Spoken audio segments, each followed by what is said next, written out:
తీర్థయాత్ర కార్యక్రమానికి స్వాగతం. హిమాలయాలు ప్రజా హృదయాలలోని సౌందర్య భావనలకు సుందర తుషార రూపాలు, ముగ్ధ మనోహర మృదు వేద నాద వీణాద్వాన స్వరూపాలు.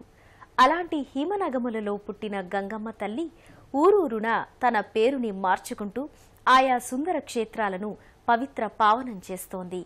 అలా గంగా నదీమ తల్లి పాదస్పర్శతో పునీతమై ఖ్యాతినార్జించిన మహాక్షేత్రాలు పంచప్రయాగలు. 12 పుష్కరాల మహాపుష్కరం ఈ కుంభమేళా. ప్రపంచవ్యాప్తంగా తరలివచ్చిన భక్తకోటి పవిత్ర స్నానాలతో కిటకిటలాడుతున్న పంచప్రయాగ క్షేత్రాల కుంభమేళా వైభవాన్ని ఈనాటి తీర్థయాత్రలో కనులారా వీక్షిద్దాం రండి.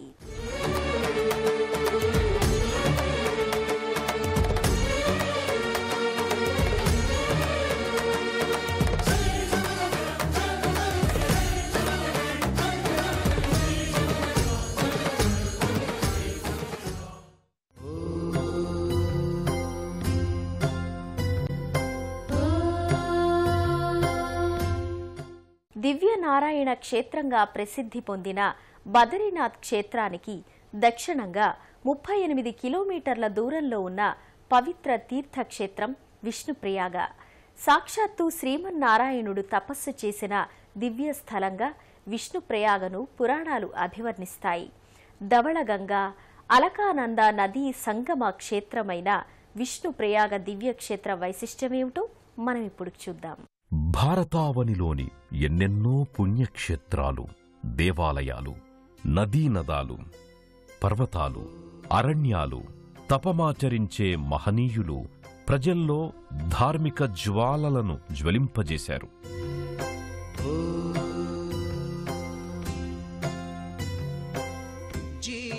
హిమాలయాలు ప్రజలలోని సౌందర్య భావనలకు సుందర తుషార రూపాలు, భక్తుల అంతరంగాలలోని దైవ భావనలకు సాకార రూపాలు.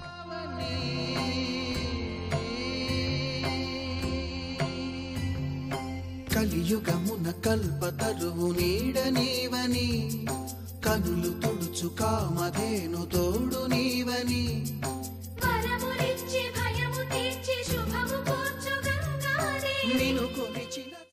చార్ధామ్గా విఖ్యాతి పొందిన యమునోత్రి, గంగోత్రి, కేదార్నాథ్, బదరీనాథ్ పరిసర ప్రాంతాల నుంచి పుట్టిన జలగలంగలలు ఎన్నెన్నో.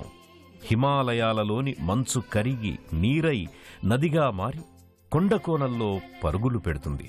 బదరీ పర్వత సానువుల నుంచి ఆవిర్భవించిన అలకనంద అనేక నదులను కలుపుకొని చివరకు తానే గంగానదిలో కలిసే అందమైన దృశ్యం పంచప్రయాగలకు ఆధారం, మనలోని పంచప్రాణాలకు సంకేతం. ఋషికేశ్ నుంచి బదరీనాథ్కి వెళ్లేటప్పుడు భక్తులు ఈ పంచప్రయాగలను దర్శిస్తారు. విష్ణుప్రయాగ బదరీనాథ్ ఆలయానికి దక్షిణంగా 30 కిలోమీటర్ల దూరంలో విష్ణుప్రయాగ తీర్థ ప్రదేశం భక్తులకు దర్శనమిస్తుంది. విష్ణుప్రయాగలో శ్రీమన్నారాయణుడు కొలువై ఉండటానికి ఓ పురాణగాథ ప్రచారంలో ఉంది. ఒకప్పుడు శ్రీమన్నారాయణుడు బదరికావనం వెళ్తూ ధవళగంగా అలకానంద సంగమ క్షేత్రమైన విష్ణుప్రయాగలో కొంతకాలం తపస్సు చేశాడట. తాను లోక కళ్యాణార్థం తపస్సు చేస్తున్నానని, భవిష్యత్తు కాలాల్లో మానవులు తపోశక్తిని కోల్పోతారని, అందువల్ల తన తపస్సుతో ఈ క్షేత్రం మరింత పావనమవుతుందని చెప్పాడట. ఈ సంగమ క్షేత్రానికి వచ్చి ఎవరైనా తనను భక్తితో స్మరిస్తే వారికి అనంతకోటి పుణ్యాలు లభిస్తాయని చెప్పి శ్రీహరి బదరికావనం వెళ్లిపోయాడు.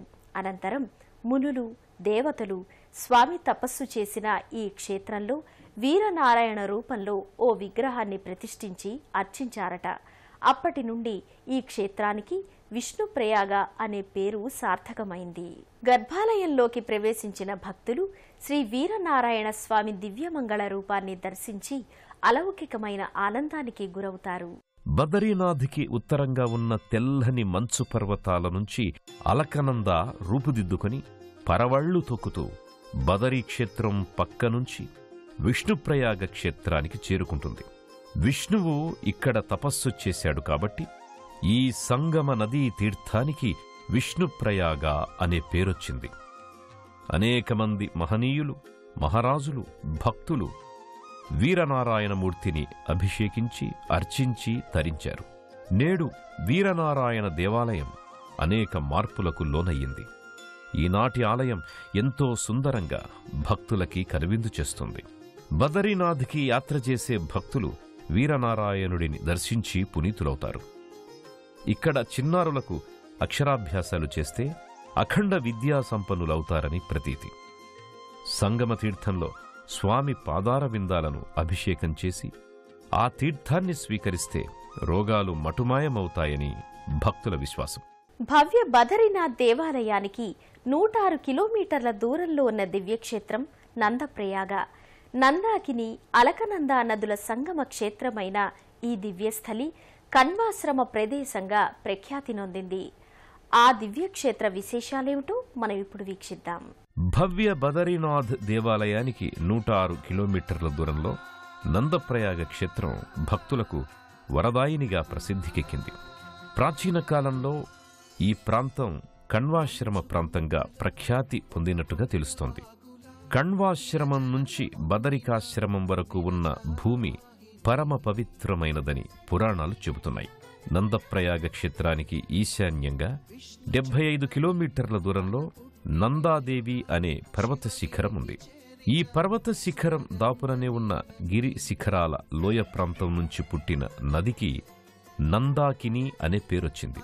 ఈ నది హిమాలయ ప్రాంతాల నుంచి ప్రవహిస్తూ అలకనంద నదిలో కలుస్తున్నది. ఈ సంగమ ప్రదేశానికే నందప్రయాగ అనే పేరేర్పడింది. పౌరాణిక చక్రవర్తి అయిన నందుడు ఇక్కడ సత్రయాగాన్ని నిర్వహించాడు.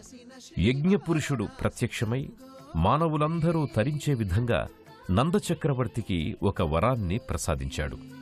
యజ్ఞయాగాదులు చెయ్యలేనివారు ఈ యజ్ఞభూమిని సందర్శిస్తే యాగం చేసిన ఫలితం లభిస్తుందని వరమిచ్చాడు. పూర్వం ఇక్కడ యజ్ఞేశ్వరాలయం ఉండేదని, అయితే కాలగర్భంలో అది కలిసిపోయిందని జనశ్రుతి. ఇదిలా ఉంటే ప్రస్తుతం ఈ క్షేత్రంలో ఉన్న ఆలయం చండీశ్వరి మాత ఆలయం. ఆ దివ్యాలయాన్ని దర్శించి మనము పునీతులమవుదాం రండి. నందప్రయాగలో మిగిలి ఉన్న అతి ప్రాచీన ఆలయం చండీశ్వరి మందిరం. ప్రశాంతమైన వాతావరణంలో అలరారుతోన్న ఈ దివ్యాలయంలో సర్వభూషణ శోభితంగా చండీశ్వరి మాత కొలువై ఉంది. విశేషమైన పౌరాణిక ప్రాశస్త్యమున్న ఈ దివ్యాలయంలో మహాదేవలింగాలు, సుబ్రహ్మణ్యేశ్వరుడు, విఘ్నేశ్వరుడు తదితర దేవీదేవతలు దర్శనమిస్తారు. పిండర గంగా నది అలకనందలో సంగమించే దివ్యస్థలం కర్ణప్రయాగ.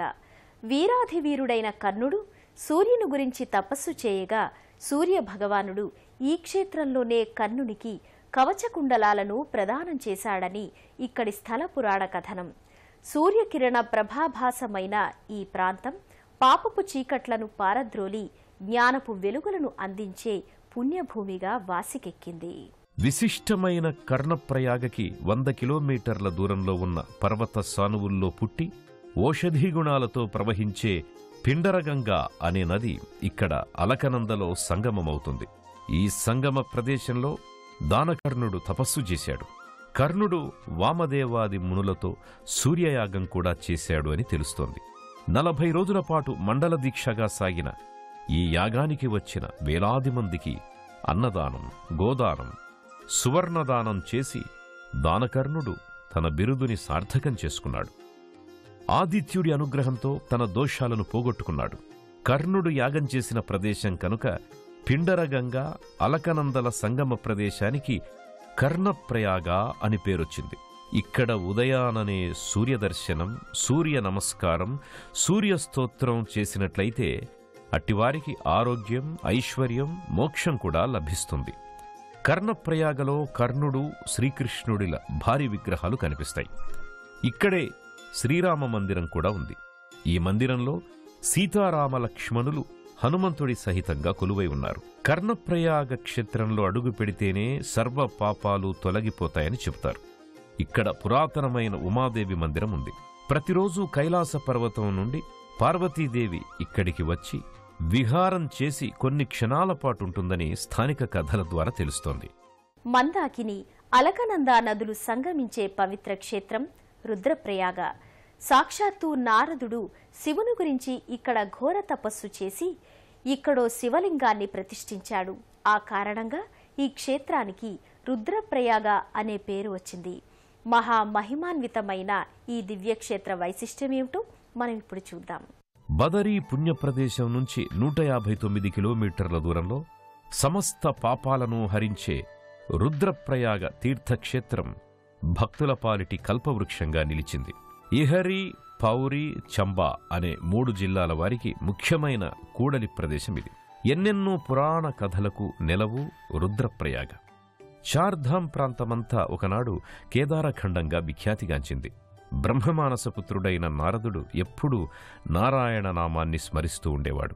శివానుగ్రహం వల్ల సర్వ శుభ పరంపరలు కలుగుతాయని శ్రీమన్నారాయణుడు నారదుడికి చెప్పి పంచాక్షరి మంత్రాన్ని తెలియజేశాడు. నారదుడు ఈ ప్రాంతంలో తపస్సు చేసి శివకటాక్షాన్ని పొందాడు. ఆ తరువాత ఇక్కడ ఒక శివలింగాన్ని ప్రతిష్ఠించి ప్రతిరోజు రుద్రాధ్యాయంతో రుద్రాభిషేకం చేసేవాడు. అందువల్ల ఈ ప్రాంతానికి రుద్రప్రయాగ అనే పేరొచ్చింది. పరమేశ్వరుడు తాను నివసించే 4వ స్థానం రుద్రప్రయాగ అని స్వయంగా శివుడే పార్వతీదేవికి చెప్పడం ఒక విశేషం. అంతేకాకుండా ఈ రుద్రప్రయాగను నేను విడువను, దేవతలు కూడా ఇక్కడ నుంచి కదలలేరు అని చెప్పడం మరొక విశేషం. ఇక్కడ ప్రవహించే నదికి వైతరణి నది అని పేరు. ఇక్కడ పితృదేవుళ్ల ప్రీత్యర్థం పిండ ప్రదానాలు గావిస్తారు. రుద్రప్రయాగలో నారద ప్రతిష్ఠిత శివలింగాన్ని దర్శించుకున్న భక్తులు అనంతరం ఇదే ప్రాంతంలో ఉన్న దుర్గామాత, హనుమంతుడు, లక్ష్మీనారాయణులు, మహేశ్వరలింగం మొదలైన దేవీదేవతల మూర్తులను దర్శించుకుంటారు. అలకనంద, భాగీరథి నదుల సంగమ క్షేత్రం దేవప్రయాగ. సాక్షాత్తు శ్రీరామచంద్రుడు ఇక్కడ కొంతకాలం గడిపాడని ఇక్కడి స్థల పురాణాల ద్వారా అవగతమవుతోంది. ఇక్కడి రఘునాథ్జీ పేరుతో ఉన్న శ్రీరామాలయం అత్యంత పవిత్రమైన ధామంగా విరాజిల్లుతోంది. ఈ దివ్యక్షేత్ర వైశిష్ట్యాన్ని మనం ఇప్పుడు చూద్దాం రండి. బదరీనాథ్కి 228 కిలోమీటర్ల దూరంలో దేవప్రయాగ మరో మహిమాన్విత క్షేత్రంగా అలరారుతోంది. ఇక్కడ్నుంచి గంగోత్రికి కేదార్నాథ్ యాత్రికులు అత్యుత్సాహంతో బయలుదేరి వెళ్తుంటారు. ఎన్నో నదులను తనలో కలుపుకున్న అలకనంద భాగీరథీ నదితో ఇక్కడ సంగమిస్తుంది. గంగోత్రి నుంచి బయలుదేరి వచ్చిన గంగకు ఇక్కడ నుంచే గంగానది అనే పేరొచ్చింది. అద్భుతమైన ఈ సంగమ ప్రాంతంలో బ్రహ్మ, పుష్పమాల, వరాహ, సూర్య, ఇంద్రద్యుమ్న బిల్వతీర్థాలు, వశిష్ఠ సూర్యకుండాలు ఉన్నాయి. రఘునాథ్ మందిరం పేరుతో శ్రీరామాలయం ఉంది. వనవాస సమయంలో రాముడు ఇక్కడ కొంతకాలం ఉన్నాడని ప్రతీతి. భక్తులు ఈ ఆలయంలో ఉన్న శ్రీరాముణ్ణి దర్శించి పులకితులవుతారు. దేవప్రయాగలో రఘునాథజీ మందిరానికి ఎదురుగా గరుత్మంతుడు కొలువై ఉన్నాడు. ఇదే ఆలయ ప్రాంగణంలో ఒక మంటపంలో మహేశ్వరలింగం కానవస్తుంది. ఇంకొక పక్క పార్వతీమాత కొలువై ఉంది. దేవప్రయాగ నామస్మరణ వల్ల మహాపాపాలు సైతం నశిస్తాయి. దేవభూమిగా కీర్తింపబడుతున్న పంచప్రయాగ క్షేత్ర దర్శనం సర్వశుభకరం. దేవభూమిగా కీర్తింపబడుతున్న పంచప్రయాగ క్షేత్రాల దర్శనం వలన ముక్కోటి దేవతల సందర్శనా ఫలం ప్రాప్తిస్తుందంటారు. మహాకుంభమేళా వంటి దివ్యమైన దినాలలో ఈ క్షేత్రాలలో జపం, స్నానం ఆచరించడం వల్ల అనంతకోటి పుణ్యాల ఫలం లభిస్తుందంటారు.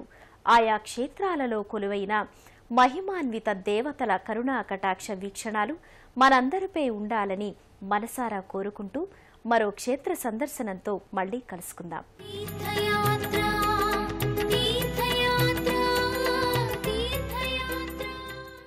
అడవి బిడ్డల ఆత్మగౌరవాన్ని పోరాట పటిమతో చాటిచూపి శౌర్య సాహసాలతో అద్భుత శక్తులతో దేవతగా వెలిసిన శాంభవి అవతారమే సమ్మక్క.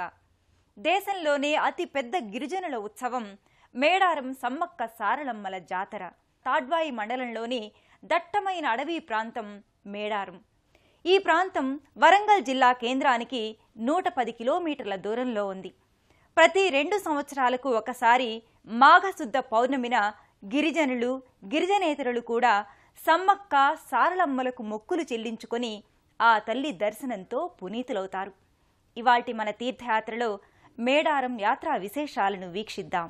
100 ఏండ్లు జరిగినా తరాలు ఎన్నో తరలిపోయినా అడవి బిడ్డల వీర కొలువుగా జాతి ఎన్నడూ మరవక ఇప్పుడు జాతర చేసి కొలుస్తున్నది సమ్మక్క సారలమ్మలను.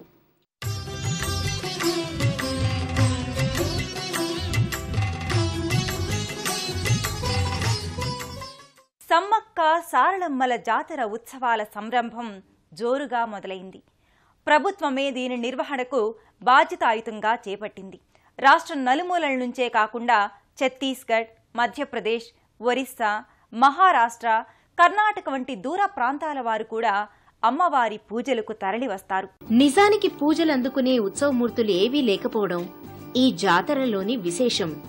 వెదురు బొంగులకు కట్టబడిన కుంకుమ భరణెలే దేవతలకు ప్రతీకలుగా గద్దెపై ప్రతిష్ఠించబడి పూజలందుకుంటాయి. సమ్మక్క గద్దె, సారలక్క గద్దెలను భక్తులు అమ్మవార్లు గద్దె మీదకు రావడంతోనే కట్టలు తెంచుకున్న పారవస్యంతో మొక్కి మొక్కుబళ్లు చెల్లించుకుంటారు. సమ్మక్క తల్లినే ఆదిశక్తిగా తలంచి లక్షలాది భక్తులు జాతరలో పాలుపంచుకుంటారు. ముఖ్యంగా గిరిజనుల్లో, అందునా కరీంనగర్, వరంగల్, మధ్యప్రదేశ్లలోని అనేక మంది ఈ దేవతల పేర్లను అలాగే సమ్మయ్య అని సమ్మక్క కొడుకైన జంపన్న పేర్లను కలిగి ఉండటం ఓ విశేషం. ఆయా పేర్లు కలవారు జాతరకు తప్పనిసరిగా వచ్చి తమ కోరికలను విన్నవించుకోవడం, అమ్మకు మొక్కుబళ్లు చెల్లించుకోవడం చేస్తారు. మేడారంలో జాతర జరిగే స్థలం వద్ద దాదాపు 50 ఎకరాల మేర లక్షలాది భక్తులు గుమిగూడి అమ్మ దర్శనం చేసుకుని తమ కోరికలు కోరుకోవడం, 2 ఏళ్ల క్రితం ప్రార్థనలతో ఈడేరిన తమ కోరికలకు ఇప్పటి జాతరలో మొక్కుబళ్లు తీర్చుకోవడం చేస్తారు. ఈ మొక్కుబడి సాధారణంగా ఎక్కువ భాగం బెల్లం నైవేద్యంగా అర్పించుకోవడంలో ఉంది. సమ్మక్క సారలమ్మలకు తమ కోరికలు తీరితే తమ ఎత్తు తూకం బెల్లాన్ని సమర్పించడం ఒక ఆనవాయితీ. ఈ బెల్లాన్ని బంగారంగా పేర్కొంటారు.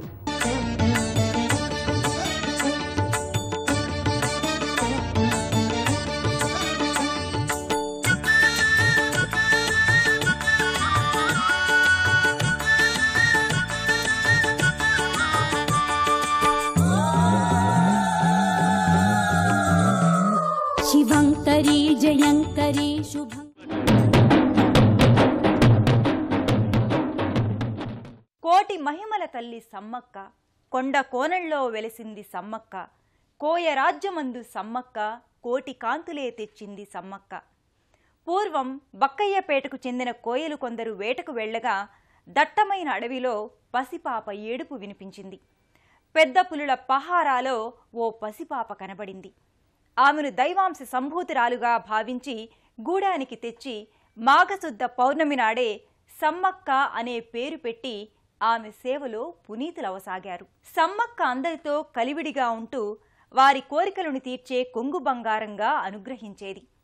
పిల్లలు లేని వారికి సంతాన ప్రాప్తిని, కుష్టు వంటి దీర్ఘవ్యాధులున్నవారు సైతం ఆమె స్పర్శతో ఆరోగ్యవంతులు కావడం, అలా ఆమె రాకతో గూడెమంతా కోయలకు అన్నీ శుభాలే కలుగుతుండేవి.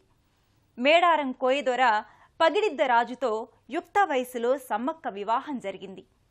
మేడారం గిరిజన గూడాన్ని పగిడిద్దరాజే పాలించేవారు. మేడారం ప్రాంతంలోని కోయదొరలు నాడు కరీంనగరాన్ని రాజధానిగా పాలించిన మేడిరాజనే కోయదొర, కాకతీయులకు సామంతులుగా ఉండేవారు. ఇక 2 ఏళ్లకోసారి జరిగే మేడారం జాతర కోయదొరల సంప్రదాయ పద్ధతిలో నిర్వహింపబడుతుంది.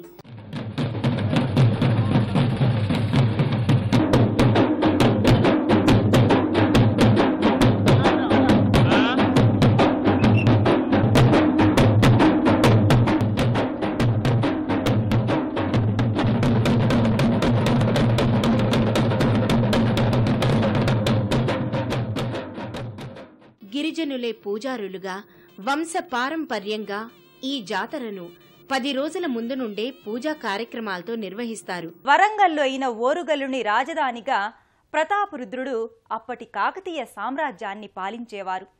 4 ఏళ్లు వరుసగా అనావృష్టితో కరువు తాండవించి పన్నులు చెల్లించలేకపోయారు కోయ సామంతులు. ఆగ్రహించిన ప్రతాపరుద్రుడు వారిపై యుద్ధం ప్రకటించాడు.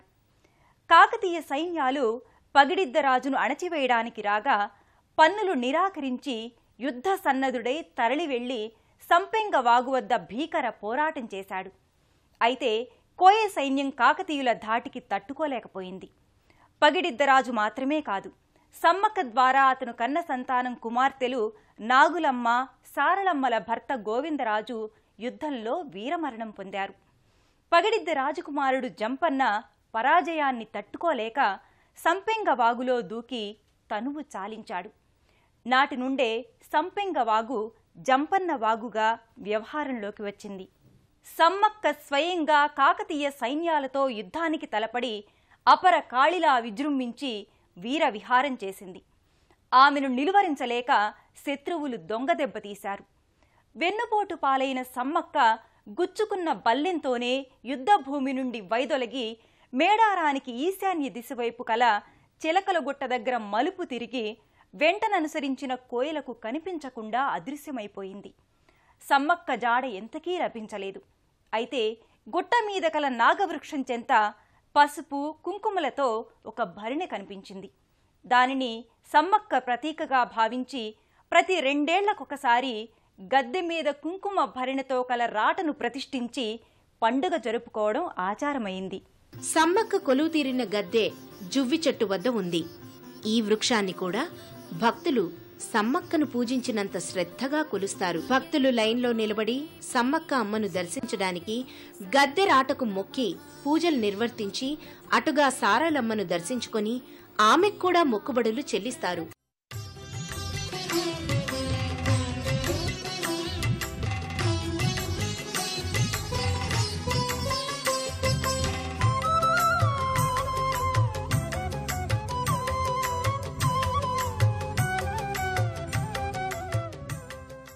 సమ్మక్క దర్శనంకు రాకపోకలకు వేర్వేరు దారులున్నా సారలమ్మను దర్శించుకున్న ద్వారం నుండే బయటకు రావాలి. జంపనవాగుకే ముందుగా వెడతారు. జంపనవాగు వద్ద బ్యారికేడ్లను, స్నానఘట్టాలను ఏర్పాటు చేసి భద్రత నిమిత్తం గజ ఈతగాళ్లను కూడా ఉంచుతారు. జంపనవాగులో స్నానం సర్వపాపహరణంగా భక్తులు భావిస్తారు. జంపన్న గద్దెకు కూడా పూజాధికారులు నిర్వహిస్తారు. కోయగూడానికి కన్నతల్లయి మేడారం మహాలక్ష్మిగా, ఆదిశక్తిగా, పరాశక్తి పరమేశ్వరిగా, కోయంటూ పిలిస్తే ఓయంటూ పలికే భక్తజన కల్పవల్లిగా సమ్మక్క సారలమ్మలు అందరినీ సదా తమ కరుణా కటాక్ష వీక్షణాలతో తరింపచేయాలని ఆకాంక్షిద్దాం. జాతరకు తరలి వెళ్లిన భక్తజన సందోహమంతా అమ్మ కృపతో తరించాలని మనము కోరుకుంటూ మళ్లీ కలుసుకుందాం.